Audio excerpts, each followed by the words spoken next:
नमस्कार। स्वागत है आपका अपनी हिंदी में। मैं हूं सोहनलाल शर्मा।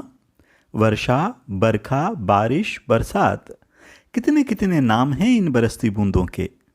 जब बारिश होती है तो हर किसी का मन झूम उठता है, खुशी और उमंग से भर जाता है। आपका भी तो मन करता है कि बारिश में खूब भीगे, खूब नहाएं।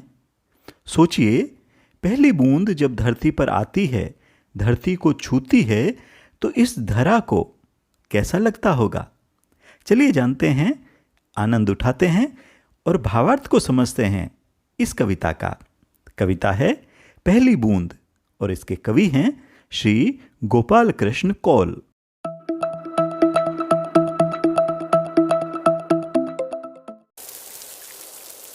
कविता आरंभ होती है इन पंक्तियों से। वह पावस का प्रथम दिवस जब पहली बूंद धरा पर आई, अंकुर फूट पड़ा धरती से, नव जीवन की ले अंगड़ाई।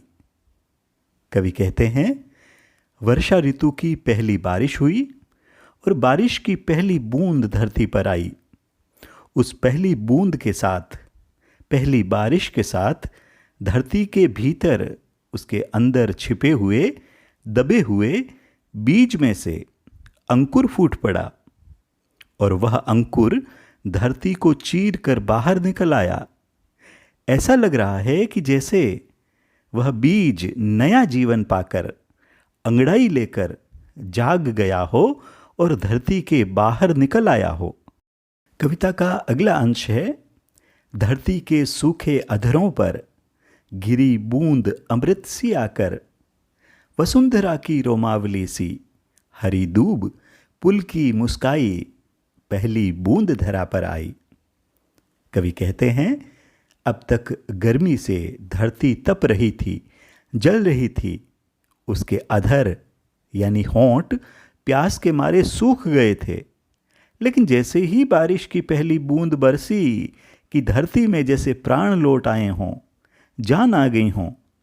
धरती के सूखे होंठों पर बारिश की वह बूंद अमृत के समान थी। उस बूंद को पाकर उस वर्षा जल से बेजान और सूखी पड़ी धरती को नया जीवन ही मिल गया। पहली बारिश के बाद वसुंधरा यानी धरती हरी भरी हो गई।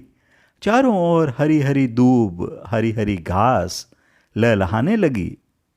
वह हरी दूब यानी घास जो धरती के शरीर की रोमावली यानी शरीर पर छोटे छोटे बालों की कतार हों और धरती की रोमावली पुलकित हो गई, खुशी से भर गई और मुस्कुराने लगी। धरती का रोम रोम खुशी से झूम उठा। कितना सुखद एहसास है। धरती को कितनी खुशी मिली उस पहली बूंद से, पहली बारिश से।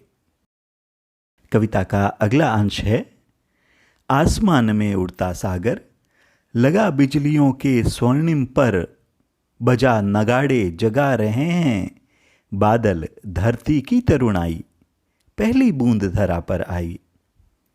कवि कहते हैं कि वर्षा ऋतु में आसमान में इधर से उधर मंडराते ये बादल कुछ और नहीं, सागर ही हैं। सागर सा जल भरे इन बादलों में रह रहकर बिजलियां कड़क रही हैं।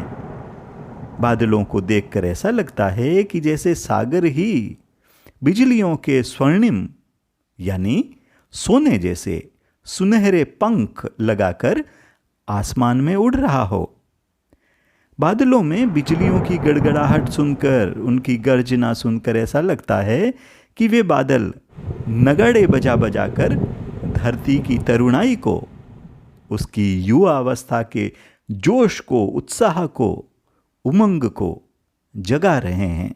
कविता का अंतिम अंश है, नीले नयनों सा ये अंबर, काली पुतली से ये जलधर, करुणा विगलित अश्रु बहाकर, धरती की चिर प्यास बुझाई, बूढ़ी धरती सस्य श्यामला, बनने को फिर से ललचाई, पहली बूंद धरा पर आई।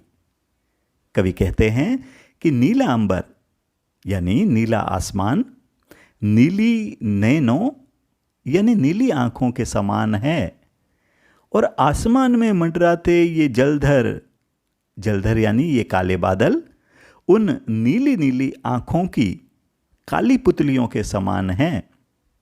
और उन बरसते बादलों को देखकर ऐसा लगता है कि मानो वे बादल धरती की पीड़ा से, उसकी प्यास से दुखी होकर आंसू बहा रहे हैं, वर्षा कर रहे हैं। ये बादल बरस बरस कर धरती की प्यास को बुझा रहे हैं। जल को पाकर, वर्षा के प्रेम को पाकर धरती के मन में फिर से सस्य श्यामला यानी हरा भरा होने की इच्छा जाग उठी है। पहली बूंद जब धरा पर आई तो धरती के लिए, मनुष्य और हर जीव जंतु के लिए, संपूर्ण प्रकृति के लिए वरदान बनकर आई, खुशियां लेकर आई। ऐसे ही उपयोगी वीडियो के लिए चैनल को सब्सक्राइब करें, साथ ही लाइक व शेयर करना न भूलें। बने रहिए चैनल के साथ। मिलते हैं अगले वीडियो में। नमस्कार।